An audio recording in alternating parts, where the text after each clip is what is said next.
Hey everyone, it's me again, Aquastar, and I am here to cover a pretty popular topic with you guys today. This is one of those topics that everybody's got a very different opinion about it, very differing opinions and experiences, and I'm just here to relate my personal opinion and my personal experiences. So the big question is today, can you house commons or comet goldfish with the fancy goldfish? And my answer in short is yes. Yes, you can, obviously, because I'm housing them together. I always have. Years ago, we had a few commons, and then we had a lot of fancies. You know, we had like one or two Ryukins. I think we had one or two telescope eyes, though I wouldn't really recommend them with comets. Now, I really wouldn't recommend that, so that being said, let me get to my little checklist here. So we'll go down the checklist, and hopefully this will help you guys determine whether or not you personally, with your setup and the particular goldfish you keep, should be housing comets or commons with the fancy goldfish. So here we go. The number one thing you got to remember with the commons, I'll just call them the commons, is they do need more space, especially as they start to grow. If you get them for 10 cents at the pet store when they're only an inch long, yeah, they're going to do okay in a 10 or 20 gallon for a while. After a month or two, you're going to have to move those babies out to like a 40 gallon, then like a 55, and then like a 75. I really wouldn't recommend anything less than a 55 for a few, 2 or 3, 4 commons, so. And then if you have fancies in there too, then obviously you would have to have more room, Also, keep in mind that the commons need more food because they do grow so large, and because they are so active. They do need a lot of calorie intake. They need a lot of protein, especially in that first year of growth, that first year of life. All goldfish need a lot of protein in that first 12 to like 15 months, but especially the commons, man, just because they're so active and they are meant to get so large. Forgive me, guys, if the saturation's just a little bit too much in this video. I'll be tweaking with it. At another time, I'll mess with it. So on to the next thing, onto the list. So the first and second thing was commons are going to need more space. They're going to need more food. And I wouldn't recommend you house them with bubble eye goldfish. Even some of the telescopes with really big eyes, if they have trouble feeding, have trouble getting around. Pearlscales often have trouble getting around. They may have trouble feeding if there's a common goldfish in there. Or any fish who has trouble swimming or feeding. Any fish with delicate fins or injuries or deformities, and etc. So if you have a healthy Oranda fish and it feeds good, it can see good, it gets around good, yeah, you can house a common with it. It's going to hold its own pretty well next to that common. Alright guys, sorry about that. I just had to get up and change the lighting on the aquarium a little bit. I think it'll help show them as not so saturated. The other setting of the light that I had it on was like, it had a little bit more red or orange in it, which is really pretty to look at, but it just doesn't film so well. So, but yeah, anyway, on to the next thing, onto the list. But yeah, okay, let me cover this again. If they have delicate fins, if you have a fish in there that has like an injury, it's kind of like a special care, a special needs fish, you probably don't want to house it with commons and comets that are real active and very strong and good feeders. It's just not necessarily fair for the injured or kind of sickly fish, so. All right, next thing on the list, finally. Okay, bullying might be an issue, but bullies can be found from any breed. I mean, honestly, Nilly Bean and Gus are two of my bullies. Now, Benny Jets is one of my bullies too. He's my common. Right there, he's the only common I have. And he's a good bully. But what makes it different with Benny is Benny's so quick, and his nip and his bite is so strong that he still can whoop butt on Nilly and Gus. Now they hold their own, they're bigger, they stand up to him. But if they were smaller, kind of weaker fish that were having a hard time anyway, yeah, it would just be very unfortunate to house them with him.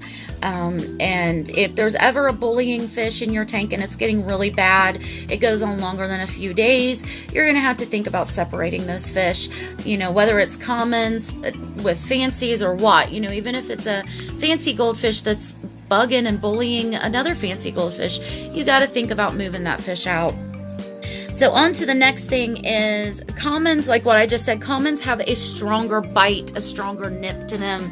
So if you do have a fish in the tank with delicate fins, or just, you know, just anything about him like the bubble eyes or something, and you do have a fish in the tank that's a little bit bullyish, a common that's a little bit bullyish, or even if it's not exactly a bully, because sometimes they do just nip at each other. Even the nicest fish I've seen nipping at another one. And if you have a weak, delicate fish in the tank, and then you got Benny Jets, or even a bigger common than him, nipping at that, you know, smaller, weaker fish, there's going to be a lot of damage done because their bite and their nip is so much stronger. Very primitive in their design, as you can see right there next to the fancies. So yeah, they are stronger in general, and even their bite is stronger. It's probably a good idea if you do choose to get you some commons or comets, just regular old common goldfish, comet, you know, like feeders from the pet store. It's a good idea to run a couple courses of preventative medicines on any pet store commons or comets that you buy. Any goldfish from a pet store or any source, you really, it's a good idea to either keep them quarantined for a month and a half, or run preventative medicine. If you're buying the feeder goldfish, which are basically that's what Benny Jets was. He was 14 cents. He was an inch long. He was 14 cents. He was supposed to be fed to another fish, and I saved him, and he's definitely not grateful about it, but that's okay. That's okay. But I'm just saying that you need to, if you choose to go that route, get you a few of those feeder fish. Hey, they grow up beautiful. There's some really beautiful ones with neat designs. You know, Benny Jets right there is a red cap. You never really see red cap commons or comets. So, you know, hey, some of them are really beautiful and they grow out very nice. So if you choose to go that route, get you a few feeder fish from the pet store. And you have a main tank, like a bigger tank where you're planning to put them, you already have some fish established in there, you're going to want to keep those feeder fish, those little baby commons from the pet store, you are going to want to quarantine them and run 2 or 3 preventative courses of medicine on them. One that I would recommend is API General Cure. I recommend it a lot because I've had a lot of success with it. It seems fairly mild and gentle, but pretty effective. It's an antibacterial and an anti-parasite. So that's why they call it General Cure. It kind of covers all your bases.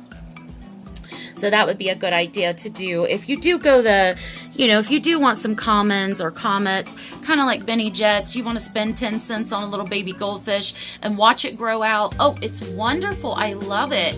I wish that I had enough time and extra room and money. I'd like to have a separate tank dedicated to little feeder fish. I want to pick up a couple more, put them in with Benny, watch them grow out. You know, that would be really fun. I just don't have the time and money and space for it. But hey, I mean, it's fun. And a lot of people get into that. So commons are strong. They're healthy in general. They're satisfying to grow out. All kinds of colors and patterns. And then you even have like Shubunkins. Those are, I'll put a picture of one right now. Those are basically like the commons and the commons and the comets, but they are calico, like calico color basically. Now there's different kinds of Shubunkins out there. There's Bristols and some other kinds, English or something like that. I know about the Bristols, but yeah, those, but those they fall in the same category as comets and commons, and you have to watch about what fish you house with them, because these are powerful fish. They feed well, they have powerful mouths, they're quick, and they grow very large. Another reason why I made that point, my second point that I made, that commons need more food, this can pose a problem, because you've got a common in the tank who's needing more calorie intake, and then you've also got like tiny little Pearlscales who don't need so much, just an example, and you're dumping a ton of food in there, trying to fatten up your common and get him to grow, and then all your Pearlscales or what other fish is in there is also eating all that food, and then they end up with swim bladder issues. You know, they've stuffed themselves to the gills, literally. So obviously that would pose a problem. You just got to keep these things in consideration when you're thinking about housing a common or comet with a fancy goldfish. And just a couple little simple things go into it, like, you know, that commons need more space, they need more food. That can mean that some of the other fish in the tank may overeat. If it's a fancy goldfish, doesn't need so much calorie intake. Yes, you can keep commons or comets with fancy goldfish. You're going to need a big tank. You need at least like a 55 at least. But yeah, you can. Just keep an eye on them. Make sure they ain't bullying. Make sure all the fish are eating enough. Consider hand feeding. Consider hand taming the comet or common. So maybe you can slip him extra bits of food here and there without having to feed everybody else. If nobody else, you know, really needs to eat as much as he does, as the common does. So consider things like that. All right, guys, thanks for watching, and I will see you really soon.